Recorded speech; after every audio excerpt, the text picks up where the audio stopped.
Welcome to Circular Firing Squad. I'm Marty, a counseling faculty at Kent State University and a host for Circular Firing Squad. We have 4 members, 4 questions, and 4 answers to each question. Each squad member generates a question that we all have to answer, and some of it's silly and some of it's sincere, and some of it's just sincere and silly.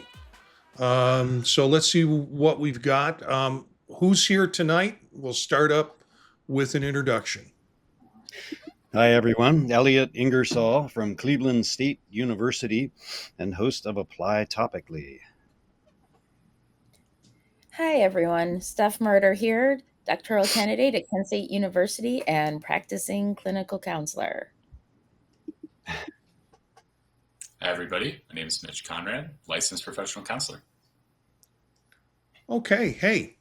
So Elliott, you've got the first start with the first question. Yeah, let's start heavy. What are your thoughts on Senate Bill 1 in Ohio and its impact on counselor education programs in Ohio? Marty, when you did this lineup, like why putting me first?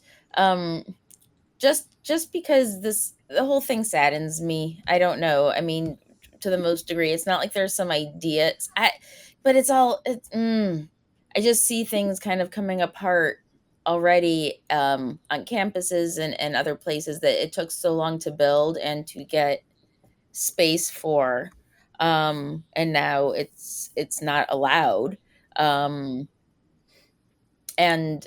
I don't know, it's troubling to me in those ways. And I feel when you're talking about counselor education, these are populations that we work with and represent and advocate for and ally with, and it's difficult for me to think how that on that part it's going to impact. I don't know if people feel as comfortable coming into counselor education programs in some ways, especially because we as counselor educators and counselors touch on a lot of the stuff that is kind of being eliminated at the moment.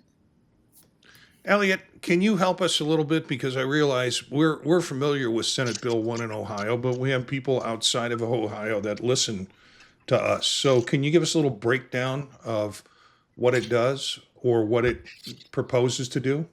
Sure. Yeah, there are several key provisions, and one of them is banning diversity, equity, inclusion programs, movements, scholarships on campus. This is supposedly with an eye to true intellectual diversity. It bans faculty from striking. It shortens trustee terms and requires actual training for trustees, which we'll talk about these in order, but when we get to it. But it also requires an American history course for undergraduates, and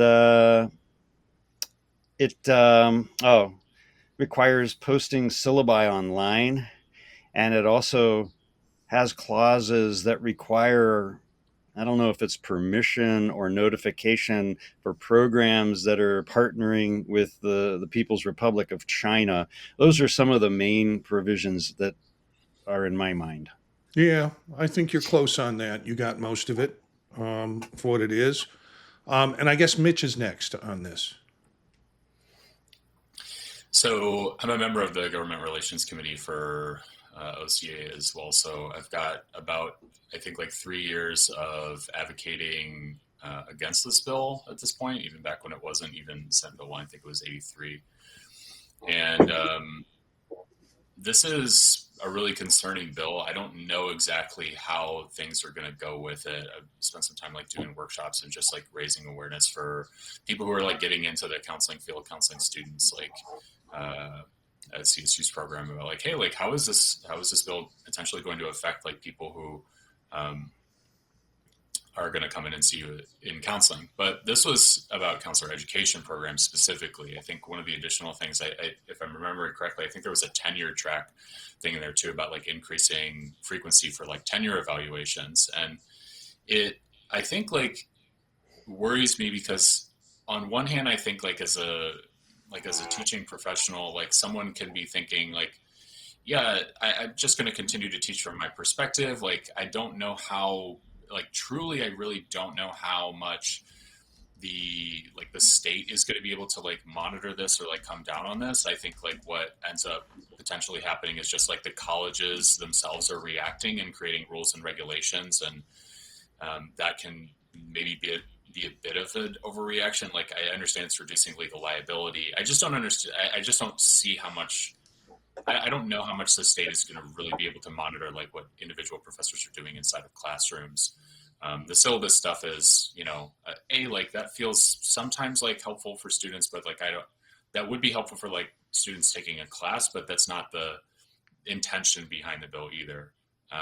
My concern is that I think this will have some amount of effect to drive people away from higher education positions, and that people will be less likely to pursue positions in higher education moving forward, and that could actually have that could be the really detrimental effect on the system, is just like less people inclined to be moving into like counselor education positions. Yeah, my understanding is the bill is passed and will take effect June 27th in the state. And the thing that you were talking about, Mitch, in terms of post-tenure review. So we have to come up with a system. We also have to come up with a means and method without any, these are a lot of mandates without any direction and without any funding. So colleges have already figured out, at least at our university, it's going to add $1 million worth of unfunded mandates to our work. And so we're going to have to find that somewhere in a budget to do it. And we're already dealing with budget restrictions from the state. So that's one piece. I know, K-CREP accredited programs are required to have their syllabi available for students and for the public. So that's nothing new to us, but I think this making syllabi public is meant for people who want to go through our syllabi and find out that I teach an advanced multicultural counseling class where I say all the words that we're not supposed to say in Ohio anymore, and then, make an issue with it. In fact, my school director said, "Can you meet on Tuesday? We need to talk about this class you're going to teach in advanced multicultural." And I wrote him back and I said, "I'm teaching it right now." There's, the horse has already left the barn. Now, next time when it's taught, or if it's even taught in the future, is another thing. But right now, I feel like taking my syllabus and redacting all, with black bars, redacting all of the words that I shouldn't be using, because it's going to hurt some snowflake in the state of Ohio, and posting that as my syllabus and saying, "Here you go. That's it." I have kind of had it. This is the attempt for legislators to solve a problem that doesn't exist. Elliott. All right. Nice. No, good answers. Yeah, I have a lot of mixed feelings. The DEI stuff, I think, has gotten out of hand. I went on a sabbatical, and I remember coming back, and all of a sudden, everyone's using this DEI, and I'm like, people think we're elite anyway. Now you're going to abbreviate something and piss them off even more. Just call it what it is, but that's neither here nor there. I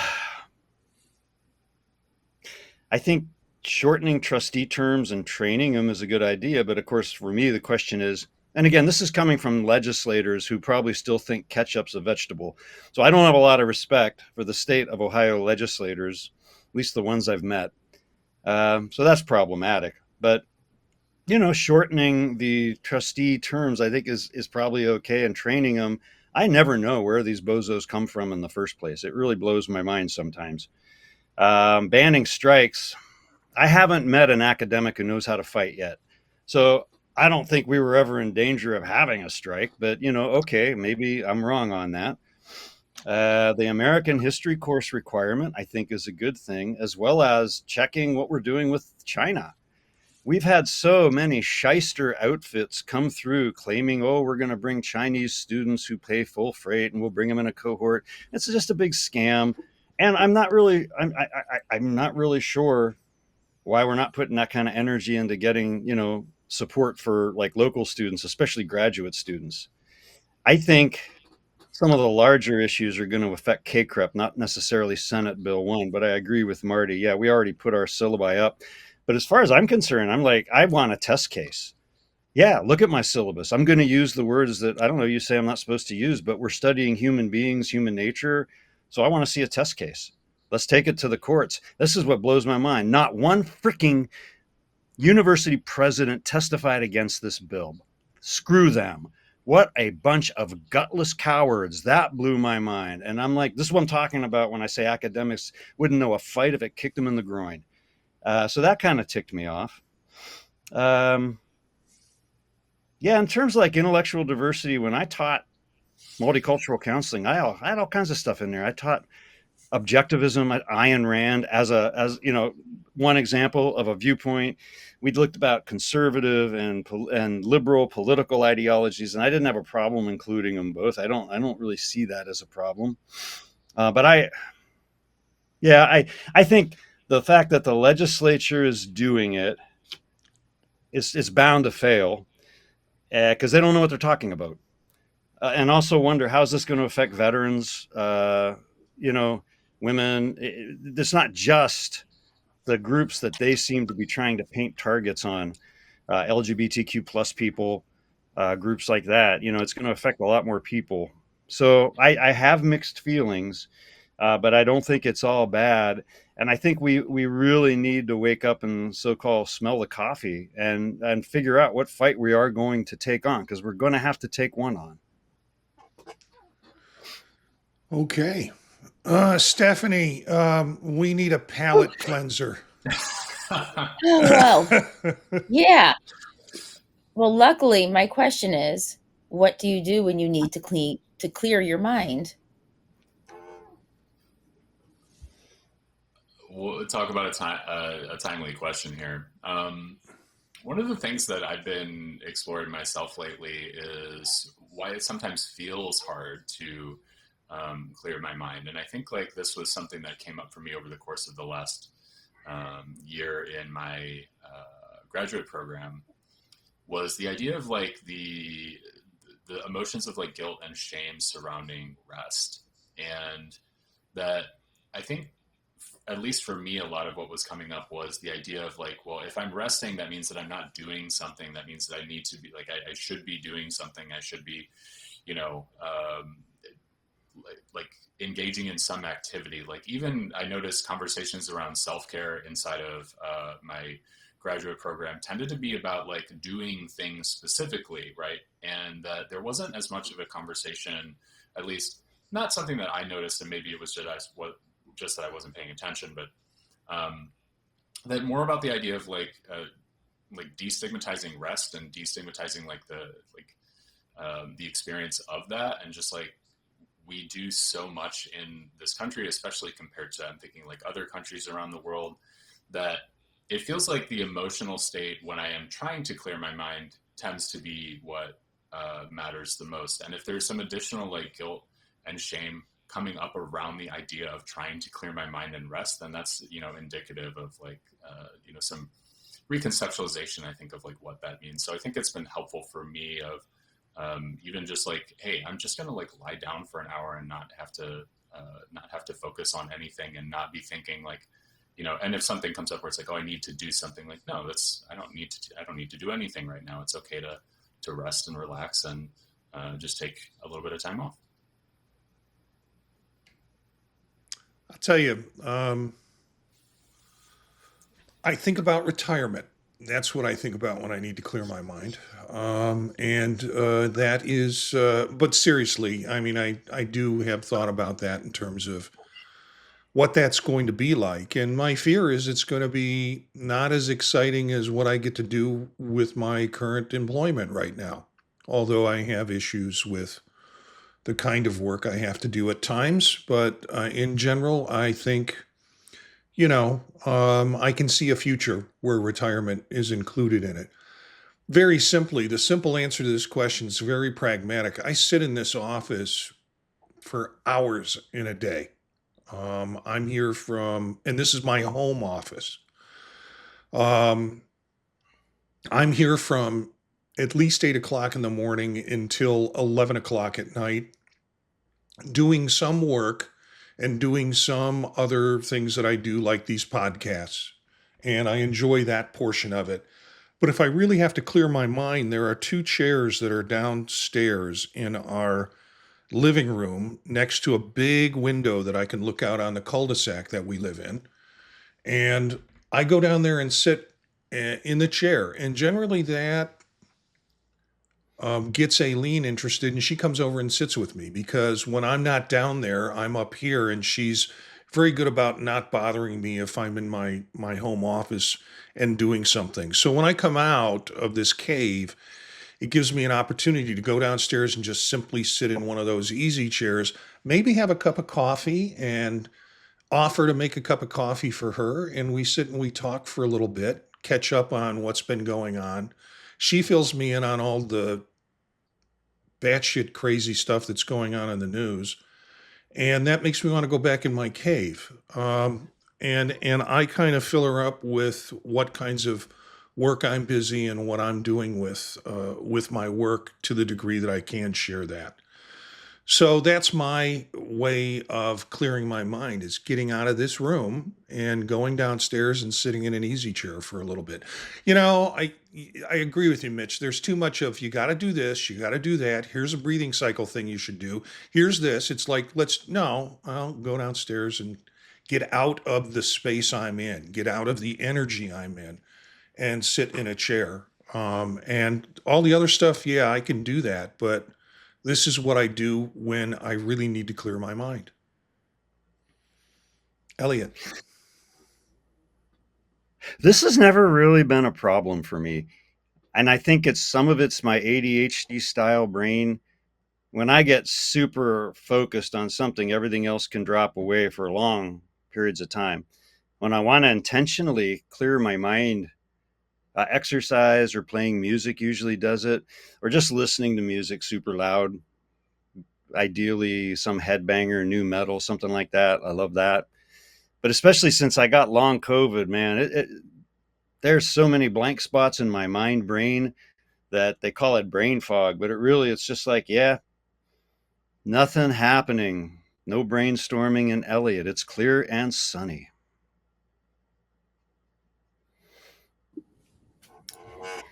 So thanks for your answers. I have different levels. So like when I'm in the middle of something and I need to just like stop what I'm doing and like get on a completely different track, it's Fortnite.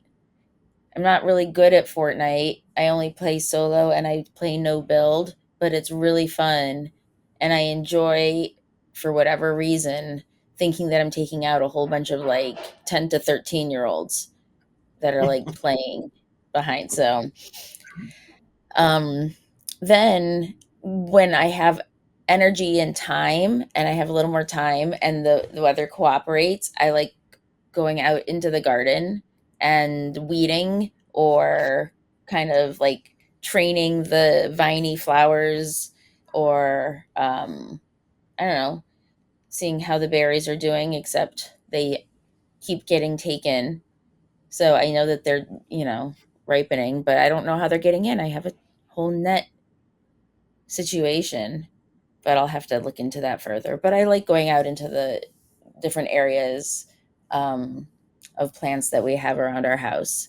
And then sometimes, though, I'm not trying to take a break or change focus or clear my mind, but I just end up going down Reddit rabbit holes endlessly, and I just read like on every single topic. And I think sometimes that's just my brain saying, "Oh, you're not going to take a break. I'm going to take one for you." Um, there it is. Yeah. Mitch, you have got the next question. All right. So speaking about Reddit rabbit holes and not being able to go down Reddit rabbit holes, this is because I just recently lost power for almost 3 days. So the question here is, what would you do if you lost power for 3 days or more? How would you pass the time? The first one goes to me, and I got to tell you, I had an experience where I didn't lose power for 3 days. I lost power for 3 weeks. There was a hurricane you might remember or might not remember. When was it? I was in Charleston, so it was probably sometime in 1990. Hurricane Hugo, and it was Oh a yeah. Cat 4. It was a Cat 4 hurricane that came to Charleston, and it didn't do a lot of damage on our house, but it took the power out basically on the whole peninsula, and particularly where we were, for 3 weeks. And it was a different experience. I didn't do much computer stuff back in that time. We had cell phones, but cable TV out.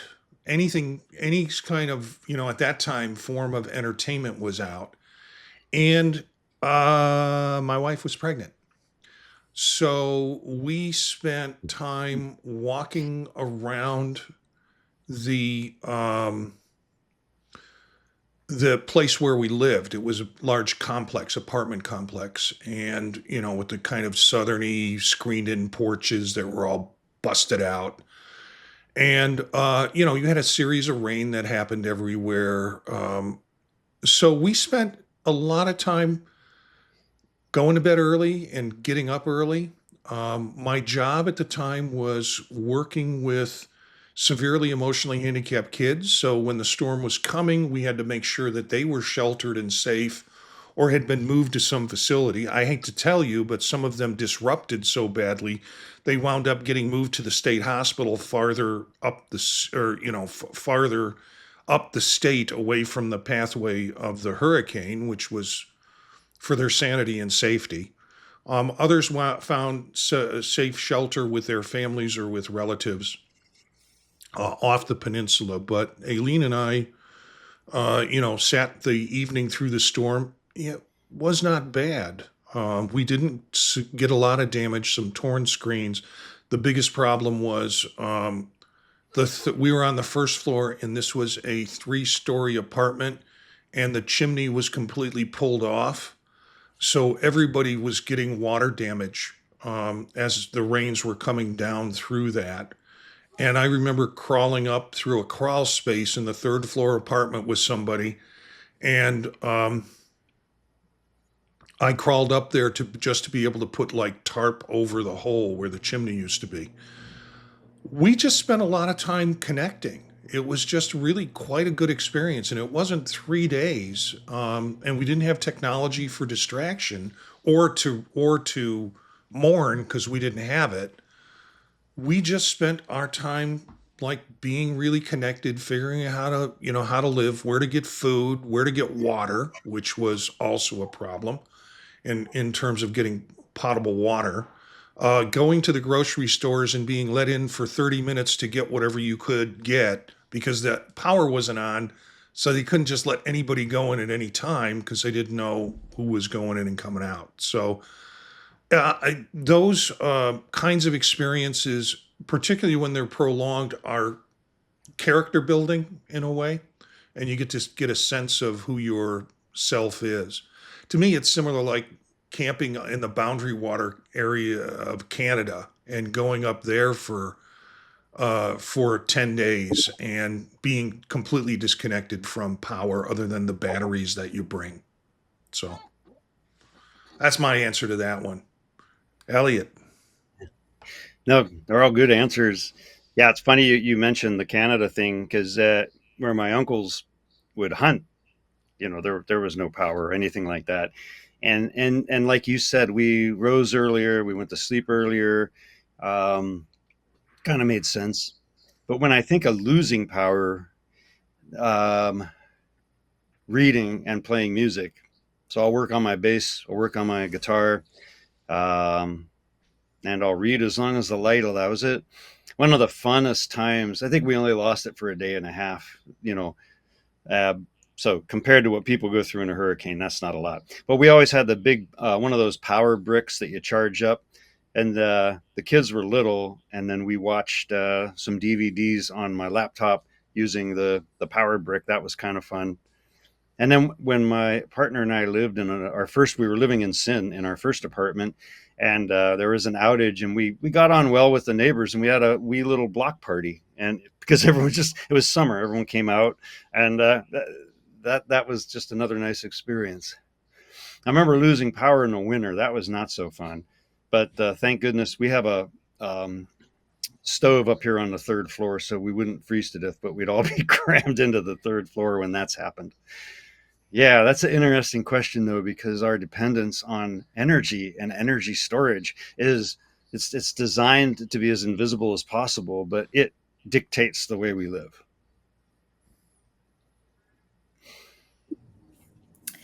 Yeah, so this we haven't lost power for that long recently, knock on wood.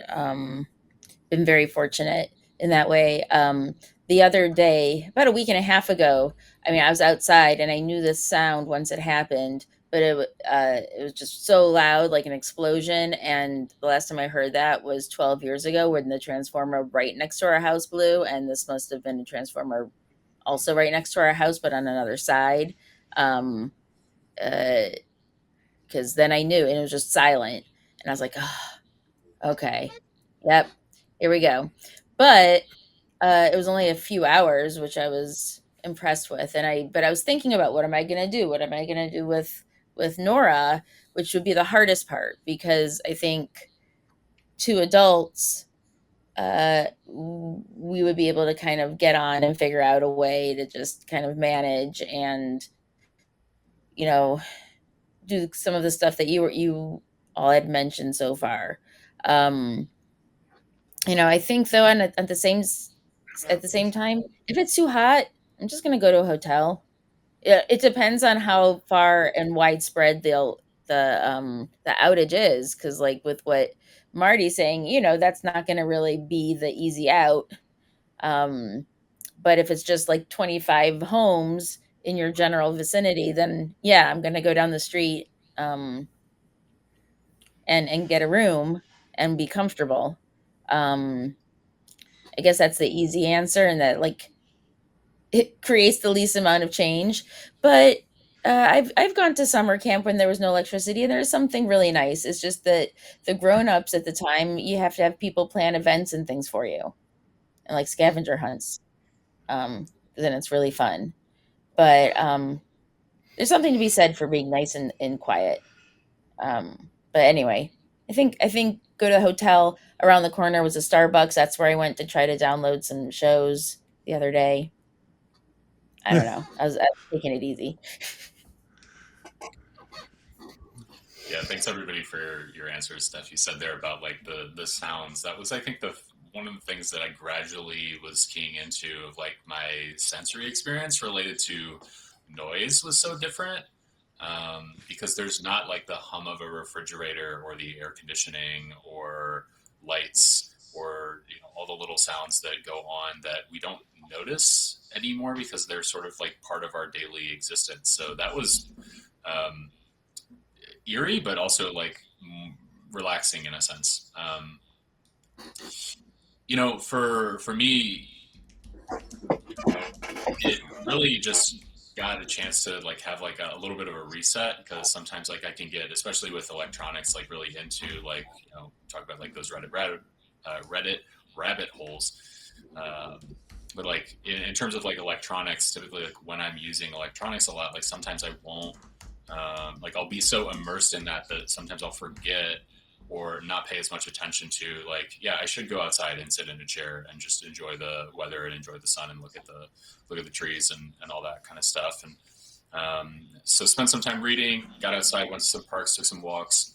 And it was quite nice. Like it didn't usually, like, I remember when I was younger, I would be really distraught when the power would go out, and it would almost kind of like ruin my day. And at this point, it sort of like had the opposite, where it was like, oh, I guess it'll come back on when it comes back on. And by day 3, I was like, please. But the first 2 days, it was like, yeah, this is okay. This is nice. It's a different kind of experience for even a short time period. Okay. And then the final of the 4 questions that we have tonight, official questions, is mine. And my question is, did you find out something about your family later in life that would have changed your whole perspective?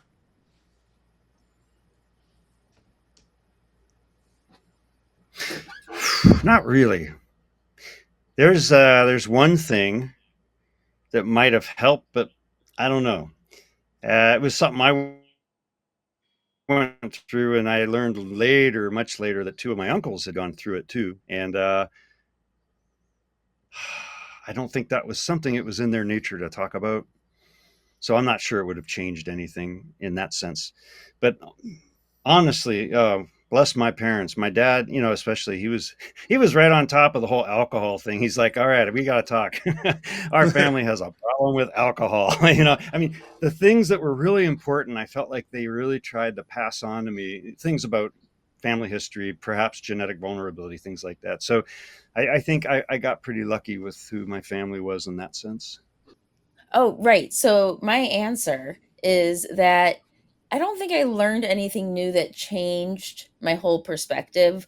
What it did was solidify my perspective over time and just more and more. And when I was younger, I didn't want to believe that certain extended parts of our family, like, actually didn't care about us or didn't want to like include us, even though we were like, there, that was my aunt and uncle. And throughout time, there were lots of things that solidified that. And I will say that the last thing that has happened recently was about 3 months ago, through a Google search or something that my mom was doing for whatever reason. She found out that my aunt had been dead for 2 years and nobody told us. So just just like kind of crazy stuff. And then when so just things like that. So it just get more and more clear over time that there's just like no desire to know us. So Yeah. that got easier to let go. So, love this question.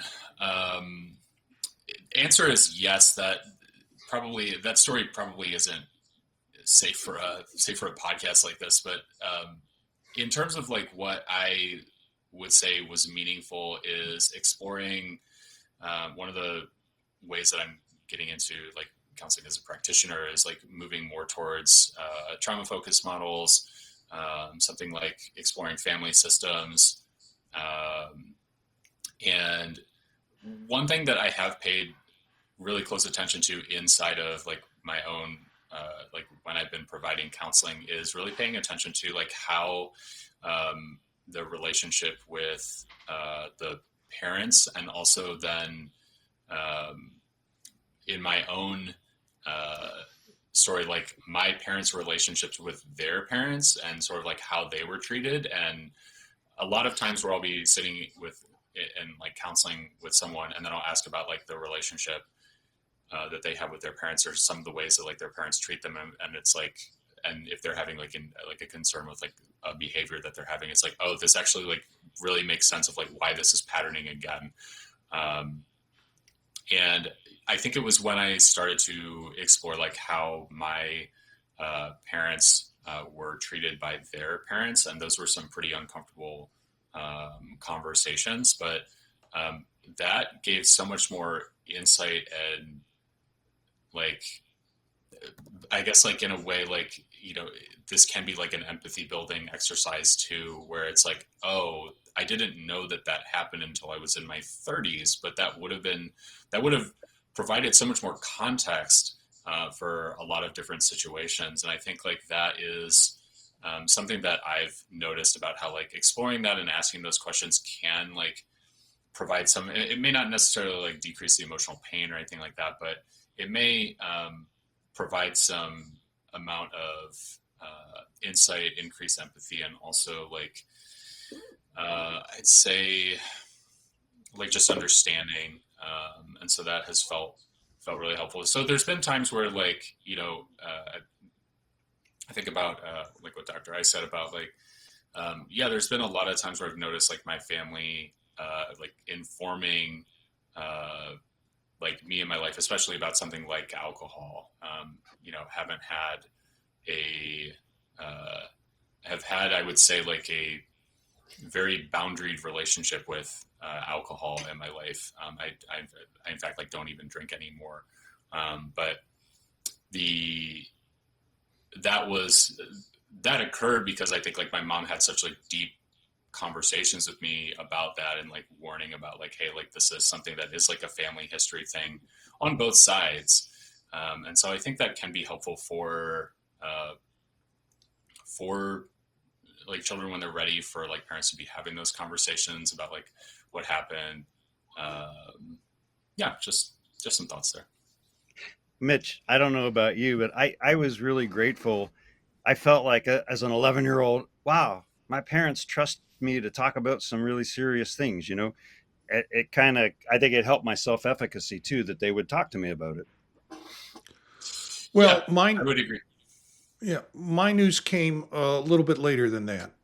There are two stories to this. There's one story that happened about 4 weeks ago for me that produced this question.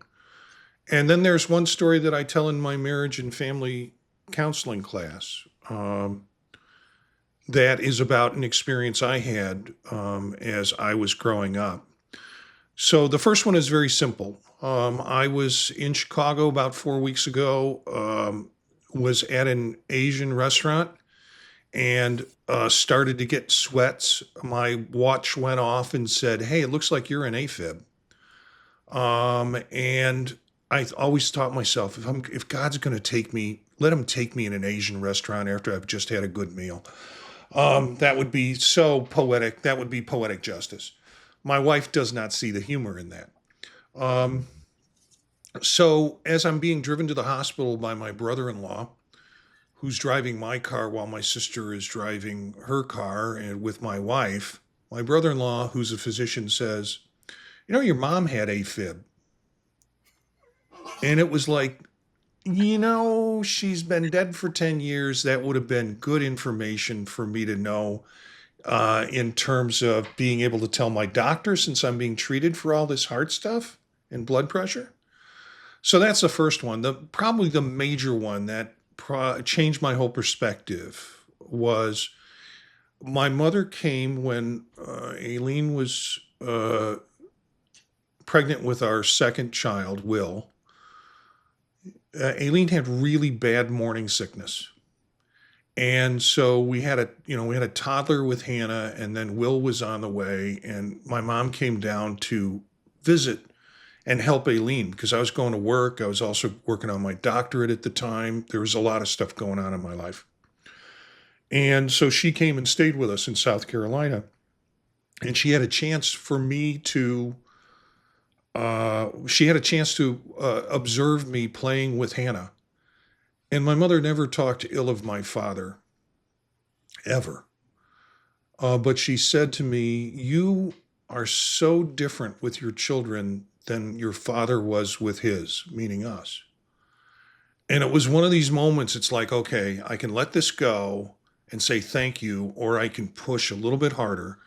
And I pushed a little bit harder, and I said, "Why do you think that was?" And she said, "'Cause he never learned it from his own father." And my father was a great provider, good man, but very silent in terms of the kids. He was not the let's go outside and pitch the ball around. He worked, he came home, he had dinner. He was there for us. He supported us in other academic things that we did, but wasn't kind of a person who played with kids. He was much focused on education. And I said, really? And she goes, yeah, don't you know he never came to our wedding? His father never came to my mother and father's wedding because he objected to my father marrying a North Side Irish Catholic when he was a South Side Lithuanian. And there's other stories in that. There's parts where my father during the war sent back money, expecting to be able to have money to create his own home with his wife and, future kids. And the dad collected all of that money. It was sent to the dad. And when he got back, it was nowhere to be found. So there was this very strange relationship with his father that he never really figured out how to work with kids. That changed my whole perspective on my dad. I suddenly got to understand who my dad was and why he was with who I was. He had passed on like 10 years before then. So we never were able to have this conversation about that. So it was, for me, kind of one of those meaningful moments where it changed my whole perspective on what my family history was about, just by that simple conversation with my mother. So that wraps it up for our regular questions. I have one question, which I think actually comes from Mitch as a final shot question. What foods or flavors can you just not get jazzed about? Anyway, yeah, as we have thousands of listeners, I know there must be a couple who stock the vending machines in Joka Hall at Cleveland State University where I work. And I would just like to tell you, potato chips are potato chips. That's it. I don't want taco potato chips. I don't want rib flavored potato chips. I don't want foot smelling potato chips. I don't know what y'all are on, man, but you are dumping some. And it's like, we know this food's toxic. Your brand is highlighting this will kill you quickest. Have this one, Atomic Cheetos. I'm like, no, just put potato chips in. I don't like any of those flavors. Just potatoes that are deep fried. Deep fried, that evolutionary part of everyone's brain is like, how lovely. Yes, let's do that. It's to you, Steph. No, I know. I'm feeling called out for getting the spicy dill pickle chips yesterday. What is the thing with dill? Dill pickles are now the thing. It's the vogue food. 20 years ago, it was sun-dried tomatoes. Then it's like, I don't even know, but there's always a trend. And I'm curious. They'll get me once because I have to try everything once. But really, overall, if there's something available, like, if it's something frozen, some raspberry, like I like raspberry in other capacities, but not like it could be really good. And I bet it could be really, really tasty. But if I hear it, I'm like, eh. All right. Sometimes I hear this suggested to me, which is what brought about the question, but I just can't do like mint flavored ice cream. It's something like, I don't want to say that it tastes like wrong or anything, but like, I think in times that I've tried, like I sometimes will, like I like mints when it's like, oh, like a breath mint or something like that. But mint flavored dairy products, I can't get there for some reason. Hey, I bought that today just too. a little, what's that? I bought that today too. I bought mint chocolate chip ice cream. You triggered in me a memory of menthol cigarettes. Sorry, and I'm like, I had one puff of a menthol cigarette and I'm like, no, this will definitely kill me. I do not ever want this again. Any mint thing mixed into that was weird. But yeah, I hear you too. I wouldn't want any of those ice cream or otherwise. Yeah, I smoked menthol. I smoked menthol cigarettes for years. You're oppositional, Marty. Of course you did. Yeah, and and have kicked that habit. I have an occasional cigar. My answer to this question, And the reason I went to this question was because we came home from watching my daughter in Fiddler on the Roof out at Port House. And we said, let's get something to eat. We've been out in the heat. Let's just stop and get something to eat. And we went to a restaurant that's only vegetable that was available besides fried potatoes was broccoli. So if you wanted fish, you got it with broccoli. If you wanted, shrimp, you got it with broccoli. If you had chicken tenders, you got it with broccoli. And I thought, how can a restaurant just base their whole vegetable situation on broccoli? Now, that I don't like. I mean, I don't like broccoli. But I'm not here to talk about broccoli. I'm here to talk about Brussels sprouts. They're vegetable testicles. That's what they are. Elliott's going, here's a show title. I don't get it. And people are like, well, you put in a little, you put in some bacon and you put in, some Worcestershire or whatever. And they're just no. And they're like dill pickles. They have been the kind of vogue food for a while, and just can't get jazzed about it. Just not my thing. Okay, so nobody wants to come over to my house to eat, apparently. Anyway, do you have a dog that I can kind of feed the Brussels sprouts to under the table? Brussels sprouts on the menu tonight? Not anymore. We did, but we have a turtle that we can give them to. Yeah, Brussels sprouts. You gotta bread them. You gotta bread them first, and then you deep fry them. Don't even try to convince me. I have now imprinted in your mind their vegetable testicles. So now, whatever way you make them, all you're going to think about is I'm eating some vegetables testicle. Of all of the information you have, deposited into my brain, I am most grateful for that one. That little tidbit right there. Well, let's look for some of these characters on their podcasts on thepodtalk.net. That's the website, thepodtalk.net. Thanks to the firing squad, Elliott, Mitch, Stephanie, and I guess I can thank myself. Our theme music is from Menage a Quad, Real Swing Chet. That's it for this episode of Circular Firing Squad. Ready, fire, aim.